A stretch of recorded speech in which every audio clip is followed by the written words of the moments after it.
Pékin soutient depuis longtemps qu'il est injuste de comparer ses niveaux d'émissions de CO2 avec ceux des pays occidentaux comme les États-Unis, pollueurs historiques. C'est la raison pour laquelle la Chine ne veut pas contribuer aux initiatives de financement des Nations Unies en faveur des pays les plus pauvres. La Chine est toujours classée officiellement parmi les pays en voie de développement et tient absolument à conserver cette étiquette.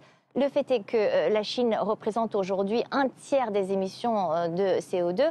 Si on ramène cela par habitant, les États-Unis sont bien plus en avant, mais la situation n'est pas idéale. La deuxième économie mondiale est vraiment sous pression de participer davantage. À vrai dire, la Chine participe à sa manière. Au cours de la dernière décennie, quelques 45 milliards de dollars ont été versés aux pays les plus pauvres via d'autres canaux non liés aux Nations Unies. Mais selon les critiques, ces canaux ne sont pas assez transparents. Ils se demandent où va l'argent, comment il est dépensé, où est le suivi, etc. Aujourd'hui, le débat sur le financement certes, désormais encore un autre obstacle, celui du ralentissement économique de la Chine. Pékin a récemment publié un plan de relance quinquennal qui pourrait aussi avoir un impact sur ses propres objectifs climatiques.